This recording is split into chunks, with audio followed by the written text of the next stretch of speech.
Hi friends, இப்போ நம்ம try கோவக்காய் ஃப்ரை எப்படி செய்யுதுன்னு சொல்லி நான் டிப்ஸ் சொல்கிறேன்.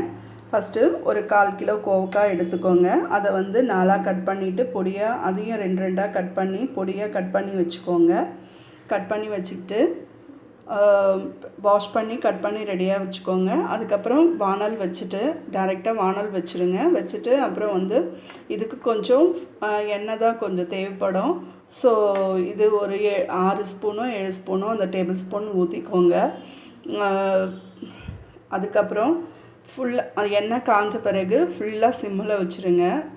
அதுக்கப்புறம் இறக்குற வரைக்கும் சிம்மிலே தான் இருக்கணும். கொஞ்சம் இந்த காய் போடும்போது கொஞ்சம் மீடியமாக வச்சு வதக்குங்க. மற்றபடி இறக்குற வரைக்கும் சிம்மிலே வைங்க. அப்போ தான் கொஞ்சம் தீயாது. இந்த ஃபஸ்ட்டு எண்ணெய் ஊற்றிட்டு காஞ்ச பிறகு கண்டிப்பாக சிம்மில் வச்சுருங்க. வச்சிட்ட பிறகு ஒரு 4 ஸ்பூன் மிளகாத்தூள் போட்டு உடனே உப்பு வந்து ஒரு 1.5 ஸ்பூன் போட்டுட்டு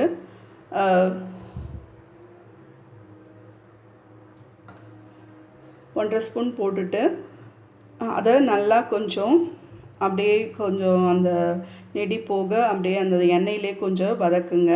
வதக்கின பிறகு இந்த பொடியாக கட் பண்ணி வச்சுருக்க கோவக்காவை அதில் போடுங்க.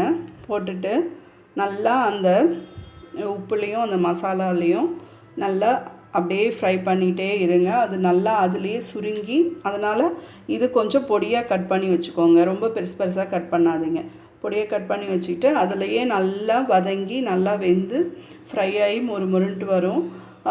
ரொம்ப டேஸ்டியாக இருக்கும். தயிர் சாதம், சாம்பார் சாதம், பருப்பு சாதம் இதுக்கெல்லாம் வந்து சூப்பராக இருக்கும். ஸோ எலுமிச்சை லெமன் சாதத்துக்கு, புளி சாதத்துக்கெல்லாம் வந்து மேட்சிங்காக இருக்கும். ட்ரை பண்ணி பாருங்கள். ரொம்ப சிம்பிள். கோவக்காய் வாஷ் பண்ணிவிட்டு பொடியாக கட் பண்ணி வச்சுக்கிட்டிங்கன்னா போதும். வெங்காயம் தக்காளி எதுவுமே தேவைப்படாது. டக்குன்னு வந்து வானல் வச்சுட்டு எண்ணெய் விட்டுட்டு உப்பும் மிளகாத்தூளும் போட்டு ஃபஸ்ட்டு வந்து எப்போவுமே மிளகாத்தூள் போடணும். அதுக்கப்புறம் உப்பு போட்டு ரெண்டுத்தையும் கொஞ்சம் அப்படி கிளறி விட்டுட்டு இதை போட்டுட்டு ஃப்ரை பண்ணி இறக்க வேண்டியதான். தண்ணி எதுவுமே தேவையே இல்லை.